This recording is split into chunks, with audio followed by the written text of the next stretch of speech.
Il est presque 22 heures, soyez les bienvenus dans BFM Soir, ravi de vous accueillir. On est ensemble jusqu'à minuit avec à la une de l'actualité ces orages très intenses qui se sont abattus sur la région parisienne en début de soirée. Paris n'est pas en vigilance et pourtant il est tombé en quelques minutes presque l'équivalent d'un mois de pluie. Le métro parisien a été inondé, perturbations à la RATP. À présent, c'est le sud qui est arrosé, des trompes d'eau sont annoncées, 8 départements du sud sont en vigilance orange.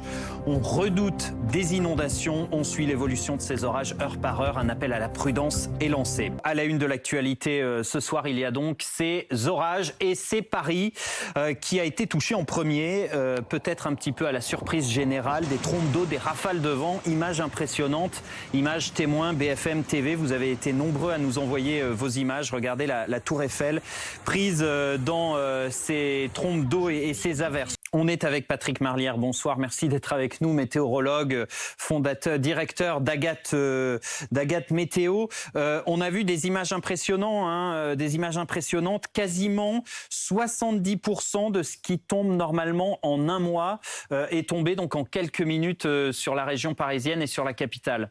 Oui, et c'est certainement une des raisons aussi de ce qui s'est passé avec les images de cet arbre qui n'a pas résisté, mais il n'a pas résisté parce que les arbres sont encore très feuillus. Le poids de ces fortes averses a augmenté le poids des branches, évidemment, et avec des rafales de vent autour de 80 voire 100 km à l'heure mesurées à la tour Eiffel, eh bien oui, forcément, il y a ce type de dégâts par rapport au passage de ces phénomènes orageux. Là, actuellement, on en voit d'autres des orages, et principalement dans le sud de la France.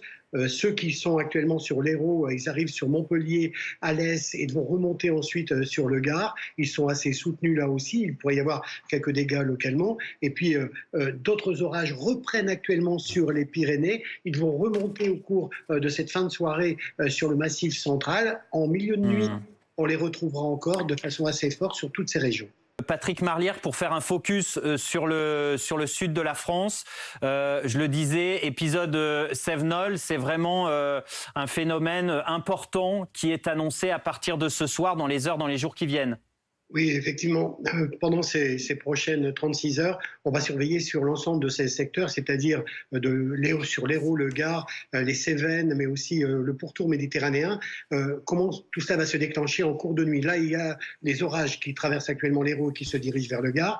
Il y en aura d'autres en cours de nuit qui vont se former sur le même secteur. Donc des orages encore assez forts qui viendront s'ajouter en quantité de pluie à ce qui est déjà tombé. Et ils vont ensuite glisser vers les Alpes-Maritimes dans la journée de mercredi, mais dans la journée de mercredi, sur de très nombreuses régions, on attend aussi de façon plus localisée une dégradation orageuse. C'est pour ça qu'effectivement que toute la France est en vigilance au moins jaune sur les orages et puis orange évidemment sur les secteurs où le risque d'inondation est le plus important. D'ailleurs, la préfète du Gard a depuis quelques heures déjà conseillé que les campings soient évacués.